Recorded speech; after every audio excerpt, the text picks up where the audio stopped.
everyone, I'm Paul, and today I'm working on the seats in my 1997 Toyota RAV4. The driver's seat is getting new fabric and new foam cushions, and I'm adding heaters to both front seats. You might already know this, but when people drive their car, they spend the majority of their time sitting in the driver's seat. That means the passenger seat gets less wear. After 150,000 miles or more, the seat cushions tend to break down and the fabric gets a lot of wear. But the passenger seat doesn't wear that much. Now the cool thing about the first generation RAV4 is these seat cushions are symmetrical. I believe that the driver's side and passenger side seat cushions are exactly the same. Now what that means is I could buy a passenger seat that has less wear and then install the cushions on the driver's side seat rails to fix my car. I've been to the junkyard a lot and I've seen only four-door RAV4s there, and I have not seen this seat pattern.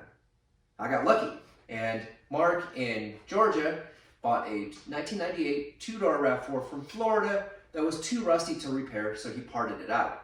Big thank you to Mark for selling me the passenger seat out of his car, and hopefully I can use these cushions to fix my car. If you take a look at the interior of my car, it's in very good condition. In case you're wondering, I have just under 160,000 miles. My passenger seat is in perfect condition. If you compare the fabric on the driver's side, you can see it has a bit of wear and it's more faded than the passenger side. My main concern is this lump in the side of the backrest. It's a bit uneven and feels hard. There's definitely something wrong with the cushion on this side. Let's take a look behind the seat. There's a pile of yellow powder on the floor, and behind the vinyl you can see the foam is just falling apart. Look a little closer, and there's a red bandana in there? What? I need to take the seat out of the car so I can find out what's going on here.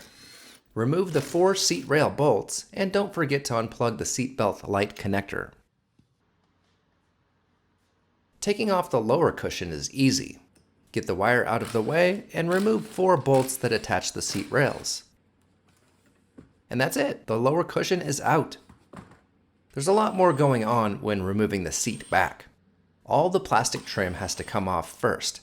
Take out the screws, then slide the plastic back to release it. I managed to break the plastic, so I'll be making a trip to the junkyard for another one. Some of the screws expand a square plastic clip. Squeeze the clip to remove the plastic. The inner trim piece can slide past the hinge if you pull on it. The other side plastic is similar. Remember to slide it back to release it. I did a good job and didn't break this one. Finally, get the last inner plastic trim out. There are 2 more bolts on each side attaching the seat back to the hinges. It looks like the springs could explode, but luckily they don't. Let's take a look inside the seat back cushion. It's held closed by these round metal hog rings. Someone has been in here before. I'm pulling the fabric back so I can inspect the foam cushion. What is going on here? A red bandana and white stuff? This is hot glue. Someone glued the cushion back together. Let's keep going. There's a bit more fabric and the hot glue pieces. I'm impressed. Someone did a really good job for not actually fixing the seat. My plan is to simply replace the seat back with the newer one I picked up, but I want to take the seat the rest of the way apart just to see what's inside. Remove these hog rings to release the fabric from the upper section here. Finally, squeeze the plastic for the headrest trim.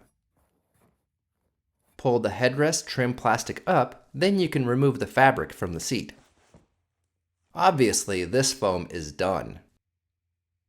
Here are the passenger side cushions I bought. As you can see, they're a bit dirty. I can clean that up. What's really nice is the fabric has less wear than my seat. I have some weird little ridges here, but if I do a bit of steam cleaning, those will clean up. Now this sucks. The vinyl is torn. I'll need to do something about that. There's a lot of rust on the metal too. This seat came from Florida, and the entire car was too rusty to be repaired. Let's take a look at the seat back. My friend stuffed the cushions behind the seat of his pickup truck and drove almost 2,000 miles to bring them to me, and now they're deformed like this. I'm hoping after a bit of steam cleaning they go back to normal. The fabric has less wear than my seat, so that's the good news. Also, looking at the back of the seat, there's a lot of mildew in the vinyl. I hope I can clean that up and save the vinyl. This is my setup for cleaning. We have a dirty old seat, shop vac, pressure washer, steam cleaner, and a bucket of hot water with OxiClean. My first step is pressure washing the cushions. Be careful not to go all the way narrow with the pattern because it will cut the fabric and destroy it. I want to get both cushions soaking wet to start. I'm using the shop vac with an upholstery attachment to suck the water back out. It's coming out brown in some areas. Next, I want to scrub the seats down with the soapy water. I'm using OxiClean that does not contain bleach. You don't want to lose any of the color in the fabric, so don't mess with bleach. I'm giving them another good rinse with the pressure washer. Start away from the seats to make sure your spray pattern isn't going to cut the fabric. Cleaning can take a very long time. I want my seats super clean, so I'm going until I don't see any more dirt. Check out the coffee river coming out of this seat. You might not see it in the video, but there's also a lot of white dog hair stuck in the fabric. It's annoying to get out, but if you sit there and vacuum it long enough, the hair comes out. There's a little stain right here that didn't come out. Add a little soap, then use the steam cleaner to loosen up the dirt. Look at all that brown stuff coming out. Let's see if I can get the rust off the side here. A little soap and a little steam, and it's better.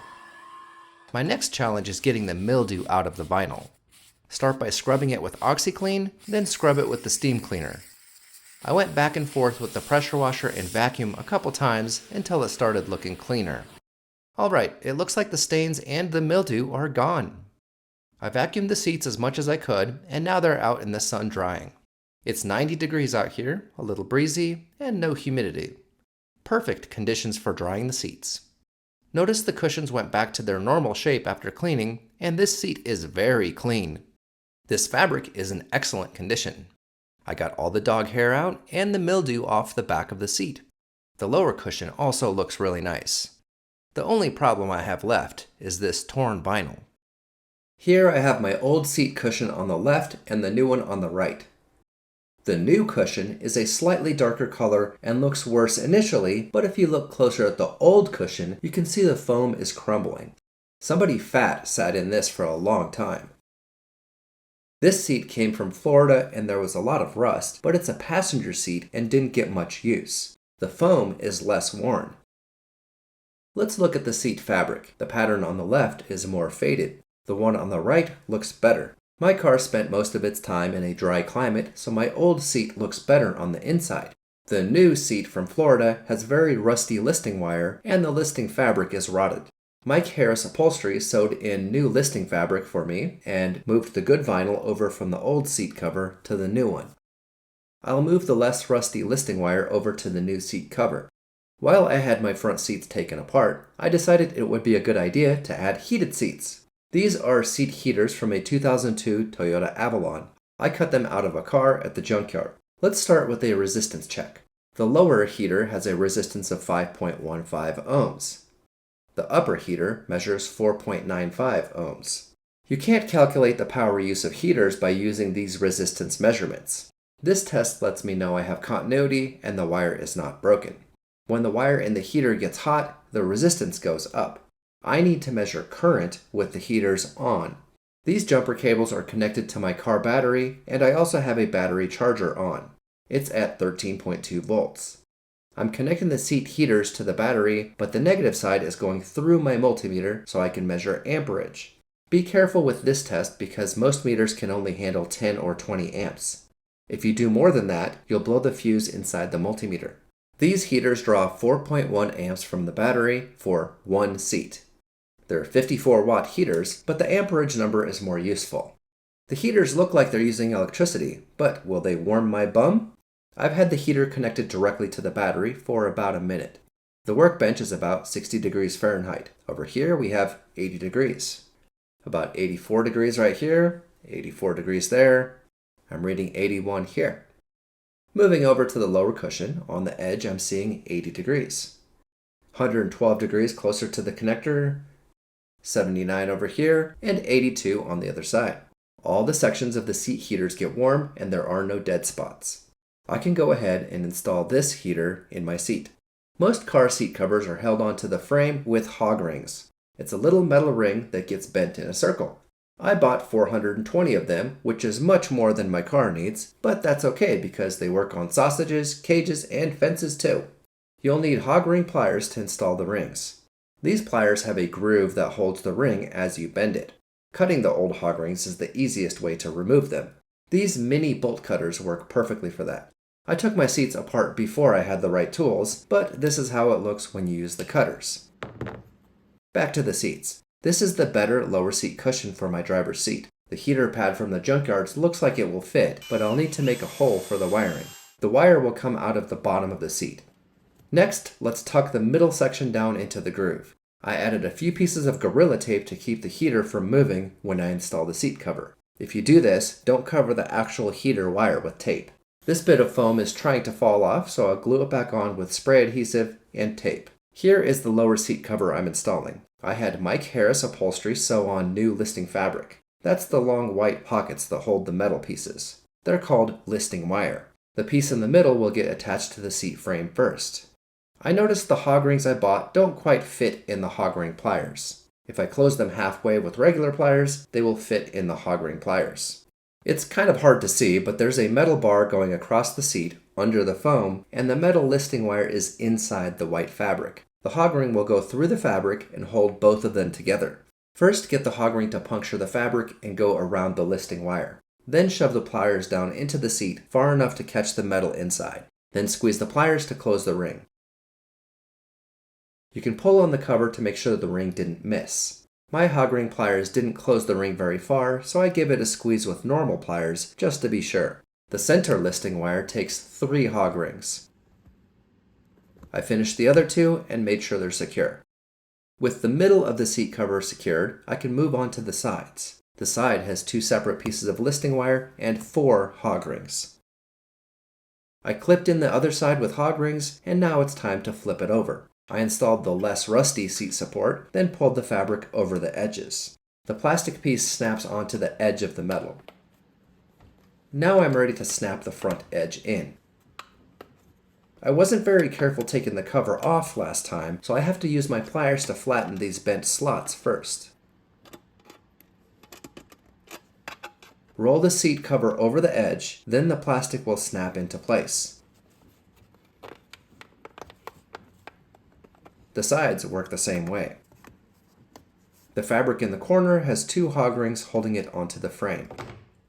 And just like that, the lower cushion is ready to be installed in the car. The seat back is held onto the rail with 4 bolts. You don't need to remove the inside plastic trim. The fabric at the back of the seat is held closed with hog rings. I've already removed them. Take out the other 2 bolts and the seat back comes off. Don't worry about the springs. They won't explode. Pull the upper seat cover halfway off the cushion. There were 3 hog rings holding the fabric here. I've already removed them. The headrest trim pieces are still holding the fabric. You can reach them from the back of the seat. Pinch the headrest plastic ends together, then you'll be able to pull them out. The metal on the seat is sharp. I have slightly less blood now and a band-aid on my finger. Here I have the upper seat covers. The old one is on the left. It's kind of hard to tell, but this fabric has more wear, and the one on the right hasn't been sat in as much because it was a passenger seat. The seat cover from my car is in better condition, and the one from the rusted out car from Florida is a bit more rotted. Also, the lower plastic is tearing away from the fabric. The new seat is worse and will need some repairs, but you can't see the damaged parts, and the fabric looks better on the outside. Comparing the seat frames, there's not a lot of difference between these two.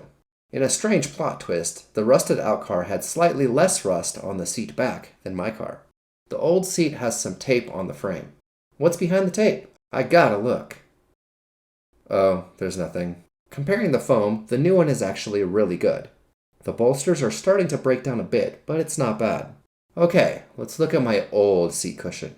Whoa, there's some hot glue right there. That's not from Toyota. The other side looks pretty good. The right bolster is breaking down a bit, but still in one piece. And here, of course, is our big problem. Obviously, the new foam is what we're going to do here. I'm installing the better seat frame into the better foam. There we go. It's the next day, and I went back to the upholstery shop to get new listing fabric sewn onto this seat cover. I'll use the less rusty listing wire. I also got new fabric to replace the broken plastic at the back of the seat. I'll use the best piece of listing wire here, too. I have 2 sets of headrest trim plastic. I'll keep the good ones and throw out the scratched ones. The one with the button goes on the left side, and the button faces the left side of the car. With the seat cover inside out, insert the headrest trims through the holes, then push them into the seat. It's hard to see, but these pieces should snap into the metal seat support. Next, I need to drill a hole for the seat heater wiring. The right spot just happens to have a line here. Did Toyota want me to add heated seats to this car? I need to tuck the seat heater pad down into the channels for the listing wire. I'm using a bit of Gorilla Tape to keep the pad from moving when I install the cover. If you do this, be careful not to tape over the heater wire. The ends were a bit long, so I trimmed them. Now I'm ready to start pulling the cover down over the foam cushion. Puncture the listing wire with the hog ring first, then push the pliers down into the seat to grab the metal listing wire in the foam. The upper seat cover has only 3 hog rings. Pull the cover to make sure none of the rings missed. I'm gently pulling the seat cover over the foam and being careful not to move the seat heater pad. Once the cover is on, it won't move. I will run the wire toward the middle of the car, and these 2 pieces of fabric will get connected after I bolt the seat back to the frame.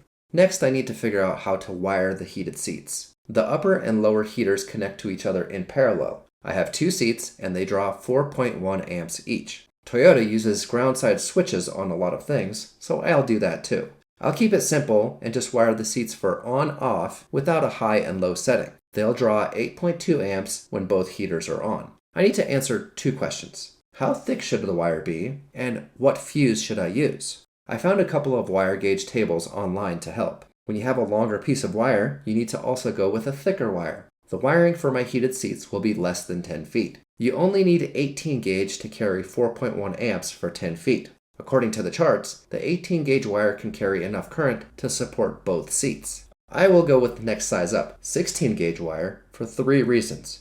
1, it's better to overbuild things. 2, sometimes manufacturers lie about the thickness of wire, and you get thinner wire than advertised. 3, thin wire is harder to work with. You could accidentally cut some strands when stripping the wire, and it's more likely to break at the connector. For the fuse, 10 amps is enough to carry the current for both seats, but I'll use a 15 amp fuse instead. It will definitely blow if there's a short circuit, but it's not likely to accidentally blow when I'm using the heated seats.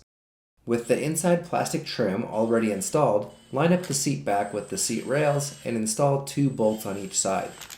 Tighten them by hand. I routed the wire closer to the middle of the car, and now I'm ready to close the fabric at the back of the seat. Pull the 2 pieces of listing wire closed and install 3 hog rings to hold them together. Now I'm ready to install the lower seat cushion. It's held onto the seat rails with 4 bolts. The upper and lower seat heaters will plug into each other. The main seat heater connector is too far back on the seat, so I need to extend the wire.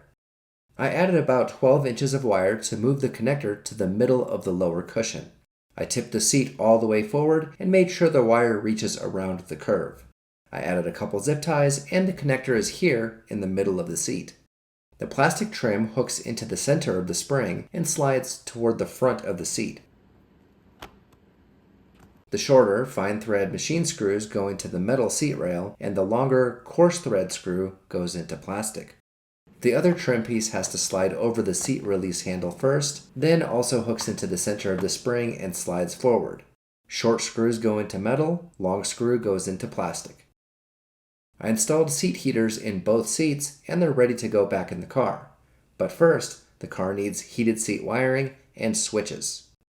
The seat heaters came from a 2002 Toyota Avalon, and they're very simple.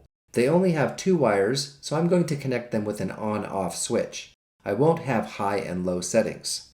I decided to go to the same place where Katy Perry books her spaceship rides, Amazon. I really like this Tusk brand heated seat switch. It has a light and matches the style of my RAV4. Also, it looks like it will snap into the rectangular knockout panel under the radio. It's $18 for this switch, and the picture has a wire and connector.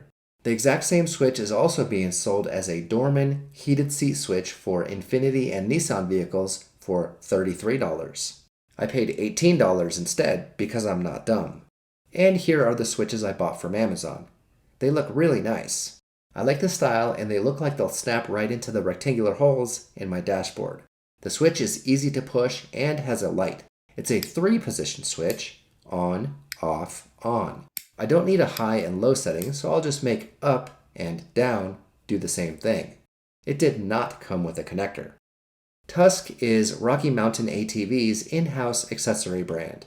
On their website, the same switch is only $9. I'm starting to feel dumb for paying $18, but it's $9 plus shipping, so the Amazon price is actually pretty close. It's sold as a replacement switch for their heated seat kit for UTVs. The kit comes with a seat heater pad and a relay. If I zoom into the photo, the switch looks the same as mine, but over here they have a different switch. Ew, it's ugly.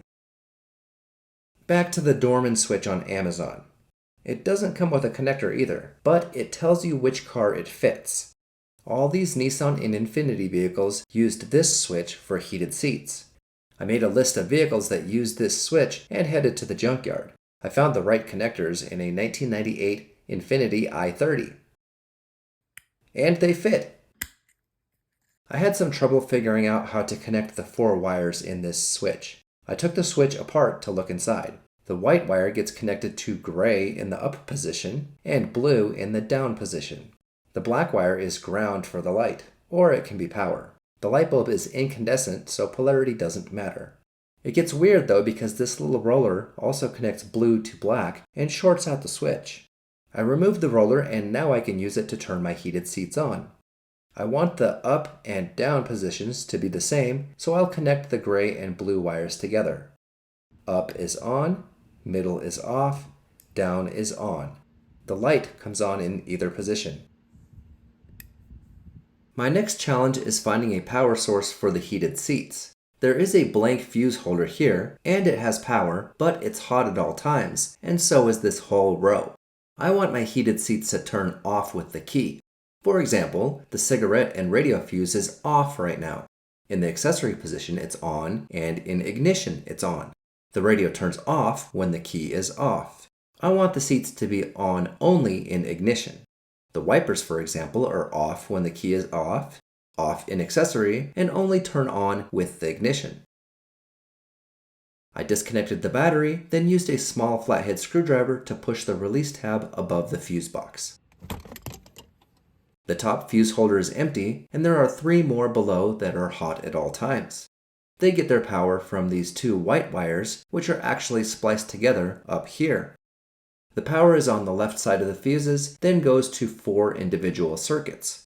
This green and orange wire is not connected to anything, so it can be my heated seat power wire. I'm pulling out all the fuses on the right side and the 2 white terminal retainer clips. I used a small pick to release the white wire from the left side of the blank fuse. Here's a nice little coincidence that's going to work in my favor. The white wire I pulled out is connected to the top fuse holder only, and the second white wire goes to the other 3. The white wires are spliced together from the factory. I'm going to cut it here. Remember, the wiper circuit gets power only when the key is on and it's off in accessory. It gets power from this thick black and yellow ignition wire. I stripped the insulation on the black and yellow wire without cutting it, twisted the white wire around it to make a splice, and soldered it. I've taped up both splices, and this green and orange wire doesn't go to anything. I'm going to cut it and use it for the heated seat power. Add some heat shrink to insulate this disconnected wire, then plug the white wire back into the fuse box. Install the white terminal clips, then the fuses go back in. I decided to use a 15 amp fuse for the heated seats. Let's test the new green and orange wire. It's off when the key is off. In the run position, I have 12 volts. In accessory, it's off, and in the off position, the heated seats will be off. Perfect. And of course, I wrote heated seats on the fuse door. Seats are done. Fuse is done. Now just clip the switches into the panel and finish up the wiring. Unfortunately, I just realized these switches don't actually fit in here. It's a little bit too wide. I could trim the sides and the switch would go in, but the height is also wrong. The switches aren't tall enough. Look, the width is good, but they would be too short. I would prefer a switch that fits my car perfectly, so down the research rabbit hole I go.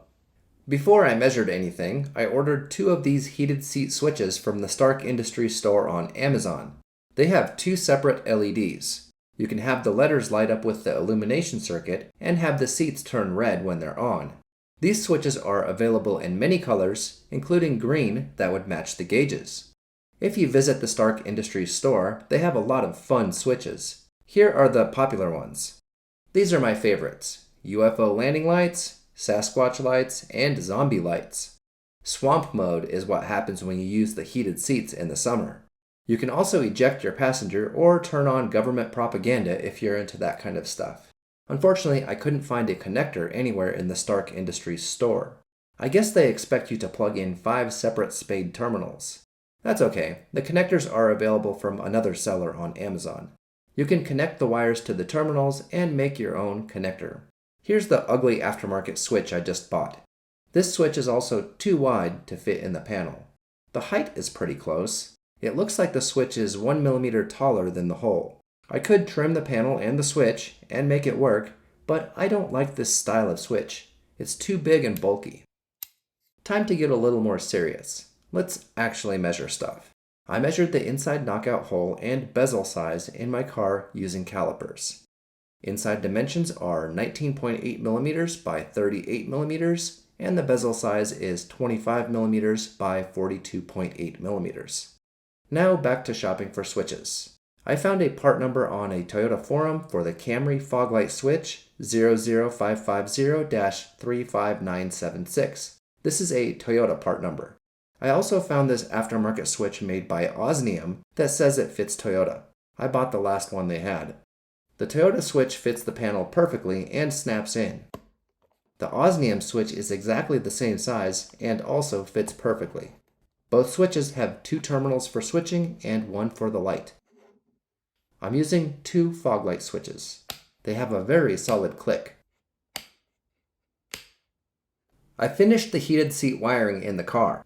The ground is here on the left side and the power comes from the fuse box.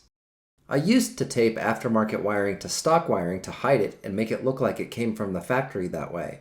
Now I have a new philosophy. Keep aftermarket wiring separate and label it clearly.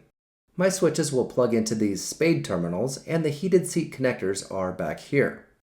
On these switches, the 2 terminals that are close together get connected when it's on, and the other terminal is for the light. I decided to switch the power side and give the light bulb a ground. I put the interior back together and the key is on. Let's test the heated seats. The headrest is not heated and it's at 79 degrees. I have about 86 degrees down here and 87 on the lower cushion. These heaters barely work. Remember at the beginning of the video when I found out they're 54-watt heaters? I should have found 100-watt heaters instead. Learn from my mistakes. I'm sure they'll still be nice in the winter. That's it. Thanks for watching, and remember to check out my RAV4 playlist where I have 40 repair videos about this car. Or if you're in the mood for something new, check out Topher Parker's Doug DeMuro style review of the many quirks and features of my RAV4. See ya!